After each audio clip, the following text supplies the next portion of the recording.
পাঁটা কি দিবি বল জোরে বল, পাঁটা কুরবানি দিবি। খাসিতে খুঁত আছে না? জোরে বলো। খাসিতে খুঁত আছে, কুরবানি খুঁত হবে। পাঁটায় কোনো খুঁত আছে? কথা বলে না। পাঁটায় কোনো খুঁত আছে? পাঁটাটা হচ্ছে আসল কুরবানি হবে, ওটা কোনো খুঁত নেই। পাঁটা যেন গ্রামে এলাকায় না থাকে। আমি তো নিয়ত করি, আজকেও বলেছি একজনকে, ওই কুরবানি মাস তিনেক আগে একটা এইরকম বড় পাঁটা দিয়ে যাবি, বগো পাঁটা, বুঝলেন? এত বড় একটা পাঁটা দিয়ে যাবি, ঘরে রেখে দেবো, মাঝে মাঝে ছবি ছাড়বি, পাঁটা কুরবানি দেখে। এটা তোরা সব পাঁটা দিবি, একটা করে নিয়ত করলে। এখন তো পয়সা জমা, আমার যুবকগুলোকে বলছি, ভাইগুলোকে বলছি, আব্বা চাচাগুলোকে বলছি, ওই মাসে মাসে 500 করে জমাও, মাসে মাসে 500-600 করে জমা, একটা বোকা পাড়া ভাঁড় করো, ভাঁড় 500-600 করে জমিয়ে 12 মাসে কত হবে? 6000 হবে না? হবে না? 6000 টাকা সব খাসি কিনবি না, কেউ খাসি কিনবে না। এটা আমি ফুলফুয়াতে অ্যানাউন্স করবো আগের বছর। কেউ খাসি কিনবে না, পাঁটা কিনবে, পাঁটা। খাসি কুরবানি দিলে খুঁত থাকবে, পাঁটা কুরবানি দিলে জোরে বলো কোনো খুঁত থাকবে না। একটা যেন এলাকায় যেন পাঁটা খুঁজে পাওয়া না যায়। আর পাঁটা যখন পাবে না, ওদের পুজো, কথা বুঝতে পারছি না, খেয়ে ফেলবো আমরা, অসুবিধা। আমার কথা বুঝে যাচ্ছে কি বলছি? গরু বন্ধ করছি, বন্ধ করতে গরু, গরু খাবো না আমরা, একদম কোনো গরু খাবো না আমরা, পাঁটা খাবো আমরা।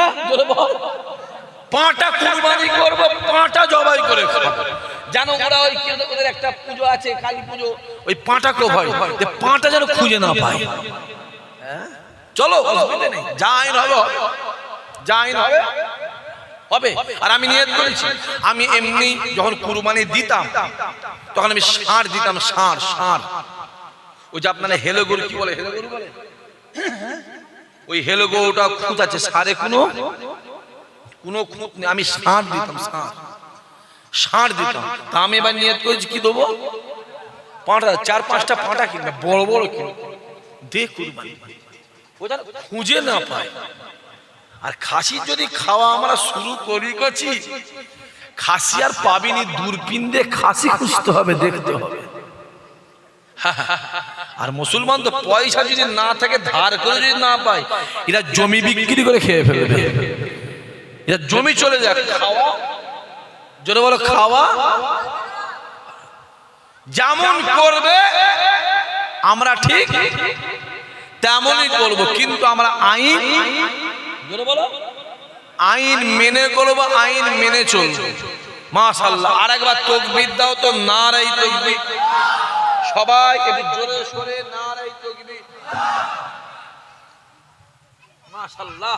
আসেন, আমি যেদিকে যাচ্ছিলাম, রাসূল বলে, আমার সাহাবারা তৈরি হয়ে যাও, জিহাদের ময়দানে যেতে হবে। বলার সঙ্গে সঙ্গে উমারে ফারুক হুজুর আমার উলঙ্গ তলোয়ারটাকে নিয়ে রাসূলুল্লাহ সামনে হাজির হয়ে যায়।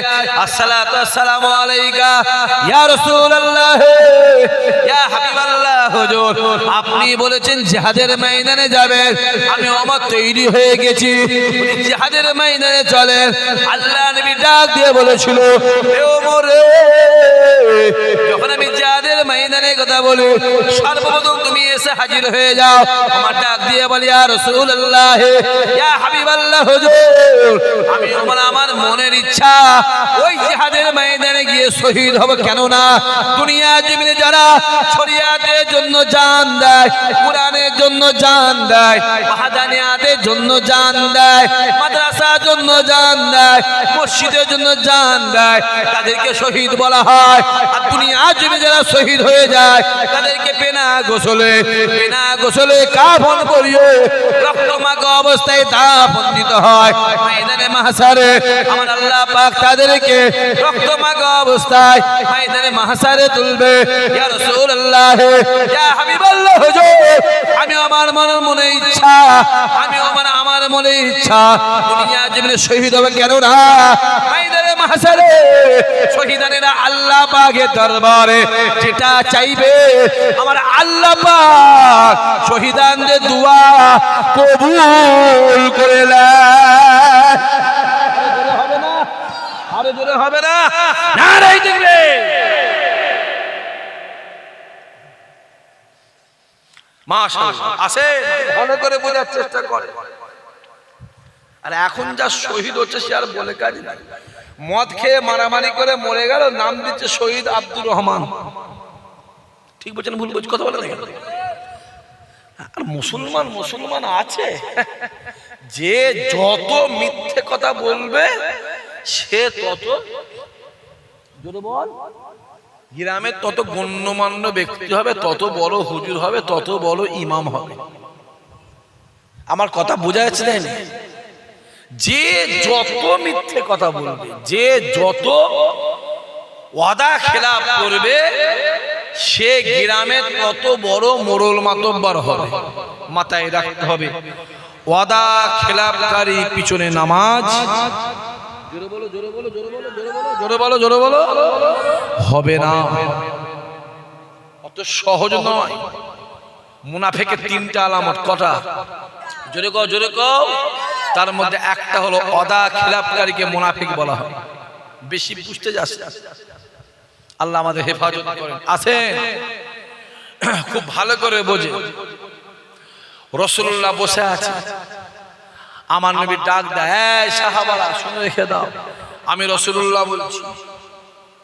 ওই আবু সুফিয়ান আর হিন্দ দুইজনের রক্ত আমি রাসূল বললাম হালাল বলে ঘোষণা দিলাম।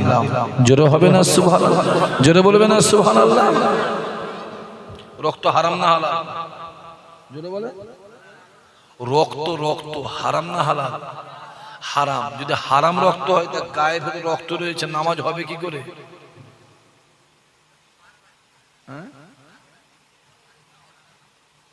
আর বেরোলে হারাম। গরু রক্ত বেরোলে কি হালাল না হারাম? মাথায় রাখতে হবে, রক্ত যতক্ষণ ভিতরে থাকবে ততক্ষণ হালাল, যেই বাইরে বেরিয়ে এলো হারাম। রাসূলুল্লাহর রক্ত ভেতরেও হালাল, বাইরেও হালাল। জোরে হবে না সুবহানাল্লাহ? নবীর এ টু জেড সবই হালাল। পেশাব হালাল, পায়খানা হালাল, সবই আছে। রাসূল বলছে আবু সুফিয়ান আর ওর স্ত্রী হিন্দা দুজনের রক্তকে আমি নবী হালাল বললাম। মুরগিটা খুব লাফালাফি করছে, তার মানে কি? জবাই করতে হবে। হাঁসটা খুব অসুবিধা করছে, এর বাড়ি ওর বাড়ি চলে যাচ্ছে, ওকে হালাল করতে হবে, তার মানে কি? জবাই করতে হবে, হালাল করতে হবে, মানে জবাই করতে হবে। রাসূল বলছে ওই দুজনের রক্ত হালাল। সাহাবা হুজুররা খুঁজছে দুজনকে, যেখানে পাবে সেখানেই কতল করে দেবে, নবী বলে দিয়েছে। কারণ নবীকে এত অত্যাচার করেছে, এত জুলুম করেছে, সারা জীবনটা আবু সুফিয়ান রাসূলুল্লাহকে জুলুম অত্যাচার করেছে। এই 5টা বছর অনেক মানুষ ফুরফুরা কিছু হুজুরকে জুলুম অত্যাচার করেছে না করে না? জোরে বলে, জোরে বলো। অত্যাচার করেছে, আজকে আবার তারা ফুরফুরায় গিয়ে ধন্না দিচ্ছে, ঠিক না ভুল? জোরে বলে। মাথায় রাখতে হবে, অতীত ভুলে যাওয়া যাবে না। করছে হ্যাঁ, এসেছো, খাও দাও, শুয়ে থাকো, মহব্বত করো, কিন্তু মনে থাকবে সেই জিনিস। কথা বোঝা যাচ্ছে না কি বলছি? মনে থাকবে সেই জিনিস। খুব ভালো করে বোঝে। খবরটা যখন আবু সুফিয়ানের কাছে গেছে, রাতের অন্ধকারে আবু সুফিয়ান রাসূলুল্লাহর কাছে এসে হাজির, হুজুর অন্যায় করেছি, ভুল হয়ে গেছে, লোকের পাল্লায় পড়ে বুঝতে পারি না হুজুর, অন্যায় করেছি, ভুল করেছি হুজুর, আজকে আমি আপনার কাছে হাজির হয়েছি, আপনি আমার হাতে হাত দিয়ে আমাদেরকে ইমানে কালমা বলিয়ে নেন, আমরা আপনার হাতে হাত দিয়ে ইমানে কালমা বলে মুসলমান হতে যাই। আমার দয়ার নবী, মায়ার নবী, রহমতের নবী আমার রাসূলুল্লাহ হাতটা বাড়িয়ে দিয়ে ওই দুইজনকে ইমানে কালমা বলিয়ে মুসলমান করে নিয়েছিলেন। মুসলমান হওয়ার পর রাসূল বলছে, হিন্দা আমি রাসূল বলছি তুমি আমার সামনে জীবনে আসবে না, তুমি ঈমানের আমার সামনে জোরে বলে জীবনে আসবে না। কেননা শুনে রেখে দাও, আমি রাসূলুল্লাহ জানিয়ে দিলাম, আমি নবী জানিয়ে দিলাম, যখন তুমি আমার সামনে আসো, আমার চোখের সামনে আমার চাচার মুখটা ভেসে ওঠে, এই হিন্দা শুনে রেখে দাও, আমার হাতে হাত দিয়ে ঈমানে কালমা পড়ে তুমি মুসলমান হয়ে গেছো, আমার সামনে খবরদার আসবে না। হিন্দা ডাক দিয়ে বলে, ইয়া রাসূলুল্লাহ, ইয়া হাবিবাল্লাহ, হুজুর অন্যায় করেছি, ভুল করেছে, জুলুম করেছি, জালিমি করেছে, ইয়া রাসূলুল্লাহ, ইয়া হাবিবাল্লাহ, হুজুর আমি তো আপনার হাতে হাত দিয়ে মানে কালমা পড়ে মুসলমান হয়ে গিয়েছে। আল্লাহ নবী ডাক দিলে, আমি যখন তোমায় দেখে আমার চাচা আমার হামজার কথা মনে পড়ে যায়, আমি রাসূলুল্লাহ আমার চাচা হামজাকে আমি আমার জানের থেকে বেশি মহব্বত করেছিলাম।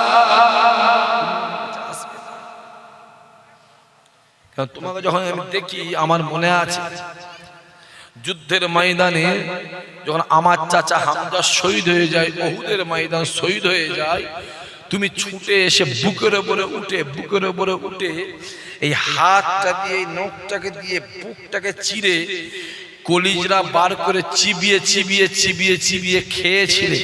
আমি যখন তোমাকে দেখি ওই দৃশ্যটা আমার চোখের সামনে ভেসে ওঠে, আর ওই দৃশ্য ভেসে উঠলে আমি রাসূলুল্লাহ সহ্য করতে পারি না। তুমি আমার সামনে আসবে না। যুবক মাথায় রাখতে হবে, ভালো করে বুঝতে হবে, অতীত ভুলে গেলে জোরে বলো হবে না কচি। সাপকে তুমি যতই দুধ ভাত খাওয়াও, সুযোগ পেলেই জোরে বলো ছবল মারবে। দুশ্মনকে জীবনে কোনোদিন ছোট করে জোরে বলো দেখতে নেই। দুশ্মন হয়, দুশ্মনকে ছোট করে দেখতে নেই। অত সহজ নয়। তেল আর পানি জীবনে এক হবে? তেল পানি জীবনে এক হবে না, আলাদা করছি। তেলের রাস্তা আলাদা, পানির রাস্তা আলাদা। হক আর না হক এক হবে? হক আলাদা, না হক আলাদা। আমরা সর্বসময় হকের দিকে ছিলাম, এখনো আছি, ভবিষ্যতেও থাকবো। ঠিক না বল? জোরে বল। হক ভাবে মাথা উঁচু করেছো, কোথা ঘুরছো, কার পিছনে ঘুরছো? যাকে ধরেছো ইমামটাকে দেখো, সে কেমন, তার চাল চলন, উঠা বসা, কাজ কারবার, কাজ কাম দেখো, দেখে ঘোরো পিছনে। আল্লাহ চোখ দিয়েছে, কানা করেন। বিচার আল্লাহর দরবারে আমাদের আছে না নাই? জোরে বলো আছে না নাই? বিচার আমাদের আছে, জানবে। মৃত্যু আমাদের আছে, বিচার আমাদের আছে। দুনিয়া থেকে যাবার আগে, কবরে শোয়ার আগে যে কবর রাস্তা তৈরি করে নাও। দুনিয়া জমিনে বিড়িখোরের পাল্লাই পড়বে, বিড়িখোর হবে। বেনামাজির পাল্লাই পড়বে, বেনামাজি হবে। সুদখোরের পাল্লাই পড়বে, সুদখোর হবে। চিটিংবাজের পাল্লাই পড়বে, চিটিংবাজ হবে। হে যুবক রে, নামাজির সহবতে বসবে, রোজাদারদের সহবতে বসবে, আল্লাহওয়ালাদের সহবতে বসবে, আল্লাহর ওলিদের সহবতে বসবে। আমার আল্লাহ পাক আল্লাহর ওলিদের ওসিলায় তোমার আমার না আল্লাহর ওলিদের খাতায় লিখে নেবে।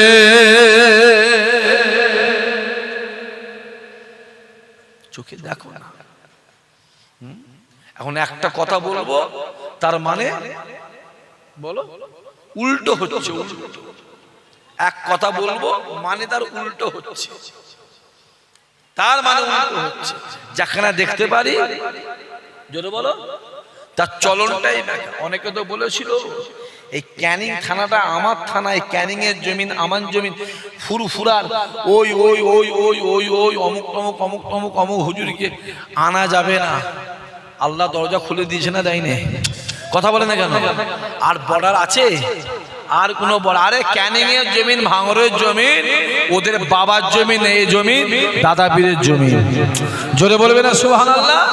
এই জমিন দাদা পীরের জমি, ক্যানিং এর মাটি, দাদা পীরের মাটি, ক্যানিং এর মাটি, আল্লাহর ওলিদের মাটি। জোরে হবে না সুবহানাল্লাহ? চোখে দেখো, পরে পাল্লায় গাছে তুলে দেবার লোক আছে না নাই? না বাবার লোক আছে, না বাবার লোক নেই। অসম্মানে বিরিয়ানি খাওয়ার দরকার নেই, সম্মানের ডাল ভাত খাও, সম্মানের ডাল ভাত খাও। গাছে তোলার লোক আছে, অনেক অনেক কিছু হবে, সামনে দিন আসছে। হ্যাঁ, এটুকু বলবো, যত দিন আগিয়ে যাচ্ছে ইমানদারদের জন্য দিনটা কঠিন আসছে না আসে? কঠিন আসছে। আমাদের কাছে বুঝে চলার দরকার আছে না নেই? জোরে বলো, একটু বুঝে চলতে হবে। ফিতনায় জড়াবার প্ল্যান চলছে, করছি ফিতনায় জড়িয়ে অন্য ঝামেলায় প্ল্যান চলছে। ও আগে থেকে ছিল, এখনো আছে, ভবিষ্যতেও থাকবে। দিলের ভিতরে রাসূলুল্লাহকে নিয়ে এসো আর রুজুটা করো আল্লাহর দিকে, সঠিকভাবে চলার চেষ্টা করো, এমনি কামিয়াবি হবে। কেন আল্লাহর ওয়াদা আছে। আল্লাহ বলে, বান্দা শুনে রেখে দে, তোরা ঈমানদার হয়ে যা। তুই তোরা ঈমানদার হয়ে যা, দুনিয়ার জমিনে বিপদে পড়বি, মুসিবতে পড়বি, জ্বালা পড়বি, যন্ত্রণায় পড়বি, একবার আমি আল্লাহকে আল্লাহ বলে ডাক দিবে। হে বান্দা শুনে রেখে দে, আমি আল্লাহ জানিয়ে দিলাম, এই তোরা দুনিয়ার জমিনে একবার আল্লাহ বলে ডাক দিস, আমি আল্লাহ পাক আমার সাহায্য, আমি আল্লাহ ঈমানদারকে পৌঁছে দেব। দুনিয়াতে ঈমানদার লাঞ্ছিত হবে না, বঞ্চিত হবে না, অপমানিত হবে না। এখন দেখছো অনেক টুপিওয়ালা, দাড়িওয়ালা, পাঞ্জাবিওয়ালা মার খাচ্ছে না? খাইনি, মার খাচ্ছে, লাঞ্ছিত বঞ্চিত হচ্ছে। মাথায় রাখতে হবে, ও কলসি আছে নিশ্চয়, নিশ্চয় ফুটো আছে। তাই বসিয়াটা আল্লাহ আমার রুহুল আমিন বলেছে, আমি রুহুল আমিন জানিয়ে দিলাম, আমি রুহুল আমিন জানিয়ে দিলাম, যদি কেউ ফুটবল খেলা দেখতে দেখতে হাততালি মারে, আমি রুহুল আমিন জানিয়ে দিলাম তার বিবি তালাক হয়ে যাবে। ফুরফুরা বিজলা হুজুর কেবলা বলে, আমি আবু জাফরে জানিয়ে দিলাম, আমি আবু জাফরে জানিয়ে দিলাম, যদি কেউ হারামটাকে হালাল বলে আর যদি কেউ হালালটাকে হারাম বলে, আমি আবু জাফরে জানিয়ে দিলাম সে বেঈমান কাফের হয়ে যাবে। দাড়ি দেখলে কি ঈমানদার নাকি? না টুপি দেখলে ঈমানদার, না পাঞ্জাবি দেখলে ঈমানদার? হ্যাঁ, নাম দেখলে ঈমানদার? হ্যাঁ, নাম তো সুন্দর সুন্দর নাম আছে না নাই? ও আব্দুর রহমান, আব্দুর রহিম, খালেক, মালেক, রফিক, কথা বুঝতে পারছেন না কি বলছি? হ্যাঁ, কত রকম নাম নেবে, জাহাঙ্গীর, মিজান, কত নাম দেবে। নাম দেখতে যেও, নাম আছে কর্ম আবু জেহেলের থেকে খারাপ, নাম আছে সুন্দর, কর্ম ফেরাউনের থেকে খারাপ। তাই আল্লাহ বলেছে, তো আল্লাহ বলে যে বিচার কিচ্ছু দেখে হবে না, এইটা দেখে হবে, এইটা যার এইটা ক্লিয়ার তার জান্নাতে যাওয়ার রাস্তা ক্লিয়ার। জোরে বলবে না সুবহানাল্লাহ? এইটা ঠিক করে, এইটা না হলেও চলবে। এইটা যখন বেদিনদের গালে থাকবে, মাথায় রাখবে এটা লম্বা পশম, লম্বা পশম বা চুল হলো, আর এইটা যখন ঈমানদারদের মুখে থাকবে, এইটা হবে সুন্নাতে রাসূল। জোরে বলবে না সুবহানাল্লাহ? এটাও চুল, এটাও চুল, এটাও চুল, এটাও চুল, এটাও চুল। আমি আর নিচে নাম চিনি, থাক। এটা মাথায় আছে বলে মাথার চুল, এখানে আছে বলে ভুরুর চুল, এখানে আছে বলে চোখের পাপড়ি পাতা, এখানে আছে বলে গোপ, এখানে আছে দাড়ি। এটাও চুল, এটাও চুল। যুবক, এই চুলটা বাড়লে হারাম, আর এই চুলটা বাড়লে সুন্নাতে রাসূল। আরো জোরে হবে না? এটাও চুল, ওইটাও চুল। আমার গেল দাঁড়িয়ে আছে, মিস্টার প্রধানমন্ত্রী গেল দাঁড়িয়ে আছে না নাই? খুব বড় ঈমানদার তো, কেন দাঁড়িয়ে রয়েছে? তো কথা বোঝা গেল? আমার গাঁও পাঞ্জাবি আছে, বিশ্বকবি রবীন্দ্রনাথ ঠাকুরের গাঁও পাঞ্জাবি আছে না নাই? খুব বড় সুফি সাহেব তো, কেন? তাহলে পাঞ্জাবিটা ঈমান নয়, দাড়িটা ঈমান নয়, টুপিটা ঈমান নয়, ইমান হলো এইটা, যার এইটা ঠিক তার গোটা শরীরটা ঠিক। জোরে হবে না সুবহানাল্লাহ? ফুরফুরায় যাচ্ছে দেখছি তো কচি, কথাবার্তা শুনে মনে হয় ফেরেশতারা ঘুরছে, ফেরেশতা ঘুরছে, ফেরেশতা। আল্লাহ আমাদের হেফাজত করেন, আল্লাহ আমাদের ইমানি পাওয়ার বাড়িয়ে দেন। একবার আসেন সবাই দাঁড়িয়ে আমার নবীর শানে মহাপতের সালাম। ইয়া নবী